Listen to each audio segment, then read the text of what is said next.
جب ابو بکر صدیق رضی اللہ تعالیٰ عنہ مسلمانوں کے خلیفہ بنے اس وقت دنیا بظاہر امن میں نظر آتی تھی، لیکن حقیقت میں یہ امن نہیں بلکہ ظلم کا سایہ تھا۔ مشرق میں ساسانی سلطنت تھی، آتش کدوں کی روشنی، بادشاہوں کے محلات، زرہ پوش فوجیں اور وہ غرور جو صدیوں کی حکمرانی سے پیدا ہوتا ہے۔ مغرب میں رومی سلطنت تھی جہاں سلیب اور تاج ایک دوسرے کے سہارے کھڑے تھے۔ ان دونوں طاقتوں کے درمیان عرب کی سرزمین تھی جسے یہ سلطنتیں کمزور، منتشر اور بہت ہی بے بنیاد سمجھتی تھی۔ انہیں اندازہ نہیں تھا کہ اسی ریگستان میں ایسی قوت پیدا ہو چکی ہے جو نہ تخت کی محتاج ہے اور نہ تاج کی، بلکہ ایمان، یقین، نظم و ضبط اور ایک واضح مقصد پر کھڑی ہے۔ اسلام اب صرف مکہ یا مدینہ تک محدود نہیں رہا تھا، اس کی آواز ان علاقوں تک پہنچ چکی تھی جو ساسانی حکمرانوں کے زیر اثر تھے۔ یہی بات انہیں سب سے زیادہ خوفزدہ کر رہی تھی۔ ان کے لیے اسلام صرف ایک نیا مذہب نہیں تھا بلکہ ان کے پورے نظام کے لیے ایک خطرہ تھا۔ ساسانی سلطنت کے علاقوں میں اسلام قبول کرنا بغاوت سمجھا جاتا تھا۔ جو شخص کلمہ پڑھتا اس کے لیے زندگی مشکل بنا دی جاتی، کہیں خاندانوں کو الگ کر دیا جاتا، کہیں قید خانے ان کے منتظر ہوتے اور کہیں آتش کدوں کے سامنے کھڑا کر کے کہا جاتا یا تو اپنے عقیدے سے پھر جاؤ یا پھر موت کے لیے تیار ہو جاؤ۔ یہ ظلم صرف طاقت کا مظاہرہ نہیں بلکہ ایک واضح پیغام تھا کہ ساسانی سلطنت اپنے نظام میں کسی دوسرے سچ کو جگہ دینے کے لیے تیار نہیں ہے۔ لیکن تاریخ کا ایک اصول ہے، جب ظلم روز کا معمول بن جائے تو اس کے خلاف رد عمل ضرور پیدا ہوتا ہے۔ یہی رد عمل اب مدینہ کی فضا میں محسوس ہونے لگا تھا۔ جب یہ خبریں مدینہ پہنچی تو وہ صرف الفاظ نہیں تھے بلکہ مظلوم دلوں کی فریاد تھی۔ خاصدوں کی آواز کانپ رہی تھی، ان کی آنکھوں میں خوف بھی تھا اور امید بھی، امید اس بات کی کہ شاید اب وہ تنہا نہیں رہے۔ مدینہ اس وقت ان کی ایک نئی اور ابھرتی ہوئی ریاست تھی۔ وسائل کم تھے، دشمن چاروں طرف تھے، مگر ایک چیز ایسی تھی جو مدینہ کو دنیا کی ہر سلطنت سے ممتاز کرتی تھی اور وہ تھا ایمان اور اصولوں پر قائم رہنا۔ یہاں فیصلے طاقت دیکھ کر نہیں بلکہ حق دیکھ کر کیے جاتے تھے۔ یہی بات اس ریاست کو دنیا کے لیے خطرناک بناتی تھی۔ ابو بکر صدیق رضی اللہ تعالیٰ عنہ نے یہ خبریں خاموشی سے سنی، اور یہ خاموشی کمزوری کی علامت نہیں تھی بلکہ گہرے غور و فکر کی نشانی تھی۔ وہ جانتے تھے ساسانی سلطنت سے ٹکر لینا کوئی معمولی قدم نہیں، یہ دنیا کی ایک بڑی طاقت کو للکارنے کے برابر تھا۔ لیکن وہ یہ بھی جانتے تھے کہ اگر آج مظلوموں کا ساتھ نہ دیا گیا تو کل اسلام کی اخلاقی بنیادیں کمزور ہو جائیں گی، اور ان کے نزدیک یہ سوال فوجی نہیں بلکہ نظریاتی تھا۔ فیصلہ یہ کرنا تھا کہ اسلام صرف عبادت کا نام ہے یا پھر ظلم کے خلاف کھڑے ہونے کا بھی۔ مدینہ میں مشورہ ہوا، نہ کوئی شاہی دربار تھا نہ کوئی قیمتی لباس، مگر جو فیصلے ہو رہے تھے ان کا اثر آنے والی نسلوں تک جانا تھا۔ جب ساسانی سلطنت کا نام لیا گیا تو چند لمحوں کے لیے خاموشی چھا گئی۔ سب جانتے تھے کہ یہ دشمن آسان نہیں، اس کے قلعے مضبوط تھے، اس کی فوج منظم تھی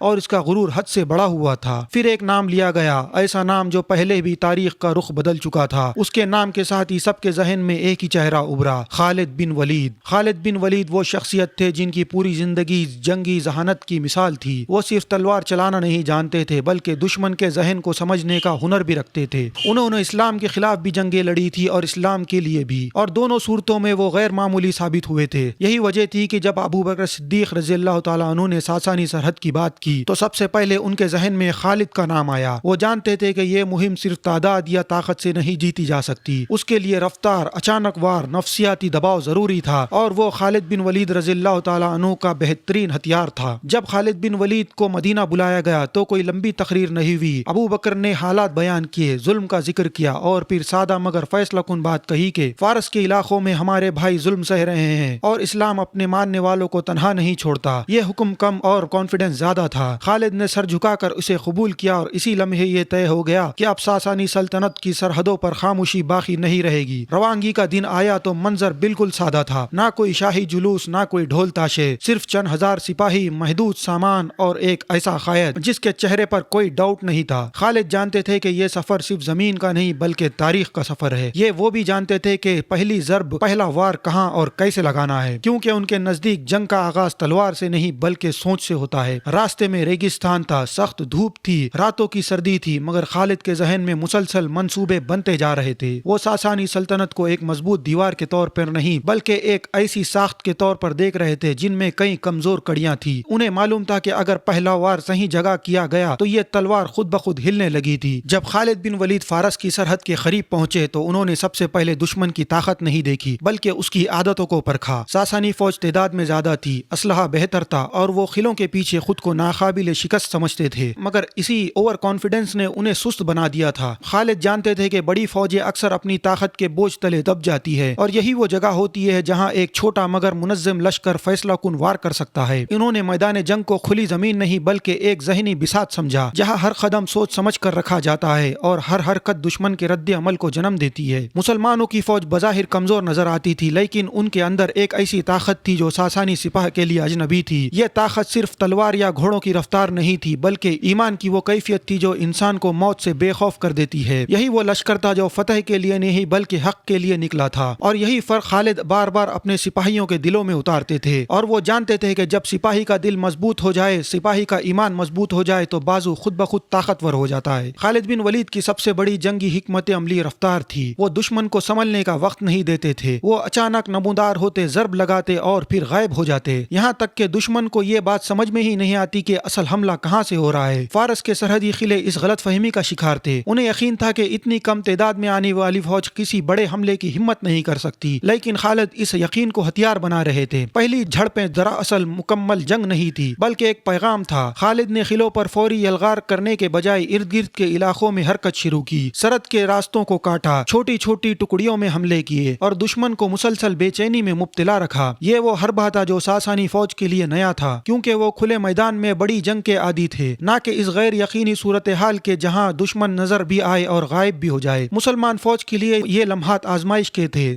تعداد کم تھی، راستے سخت تھے اور دشمن طاقتور تھا، لیکن ہر نماز، ہر دعا اور ہر رات کے سجدے میں ایک ہی یقین تازہ ہوتا تھا کہ وہ کسی بادشاہ کے لیے نہیں بلکہ اللہ کے حکم پر نکلے ہیں۔ یہی ایمان کا جذبہ تھا جو تکن کو کمزور اور خوف کو بے معنی بنا دیتا تھا۔ خالد اس جذبے کو جانتے تھے، اسی لیے وہ جنگ سے پہلے سپاہیوں کو لمبی تقریریں نہیں کرتے تھے بلکہ مختصر واضح بات کہتے تھے، ہم حق پر رہیں اور حق کبھی تنہا نہیں ہوتا۔ ساسانی سپہ سالاروں کے لیے یہ صورتحال ناقابل فہم تھی، انہیں سمجھ نہیں آ رہا تھا کہ چھوٹا سا لشکر کیسے ان کے مضبوط نظام کو ہلا رہا ہے۔ انہیں اپنی تعداد پر غرور تھا لیکن وہ یہ بھول گئے تھے کہ غرور اکثر آنکھوں پر پٹی باندھ دیتا ہے۔ خالد نے اسی غرور کو توڑنے کے لیے اپنے حملوں کو غیر متوقع رکھا، کبھی دن میں، کبھی رات میں، کبھی سامنے سے، کبھی پہلو سے، یہاں تک کہ دشمن کے ذہن میں ایک مستقل خوف بیٹھ گیا کہ خالد کہاں ہوں گے یہ کوئی نہیں جانتا۔ یہی وہ لمحہ تھا جب مسلمانوں کی فوج نے اپنی اصلی طاقت محسوس کی۔ وہ جان گئے کہ جنگ صرف تلوار سے نہیں بلکہ نظم، اطاعت اور ایمان سے جیتی جاتی ہے۔ ہر سپاہی اپنے قائد پر مکمل اعتماد رکھتا تھا، یہی اعتماد انہیں ایک جسم کی طرح حرکت کرنے کی صلاحیت دیتا تھا۔ خالد کے اشارے پر پوری فوج سمت بدل لیتی۔ یہی وہ چیز تھی کہ بڑی مگر بکھری ہوئی ساسانی فوج کے پاس نہیں تھی۔ ساسانی قلعوں کے دروازے ابھی مکمل طور پر ٹوٹے نہیں تھے لیکن ان کے اندر بیٹھا ہوا خوف جاگ چکا تھا۔ یہ خوف تلوار سے نہیں بلکہ اس یقین سے پیدا ہوا تھا کہ جس دشمن کا وہ سامنا کر رہے ہیں وہ معمولی نہیں۔ خالد بن ولید کی جنگی حکمت عملی، رفتار اور اچانک حملے اور مسلمانوں کے ایمان کا جذبہ مل کر ایسی قوت بن چکے تھے جس کا مقابلہ صرف تعداد سے ممکن نہیں تھا۔ یہاں خستون اپنے اختتام کی طرف بڑھتی ہے لیکن کہانی ابھی ختم نہیں ہوتی۔ اصلی جنگ، بڑے قلعے اور وہ اصلی معرکے اور وہ جنگیں جنہوں نے فارس کی بنیادیں ہلا دی ابھی سامنے آنے والی ہے۔ اگلی قسط میں خالد بن ولید کی وہ پہلی فیصلہ کن جنگ دکھائی دے گی جس نے ساسانی سلطنت کو یہ احساس دلایا کہ اب مقابلہ کسی عام دشمن سے نہیں بلکہ تاریخ کے دھارا سے ہے۔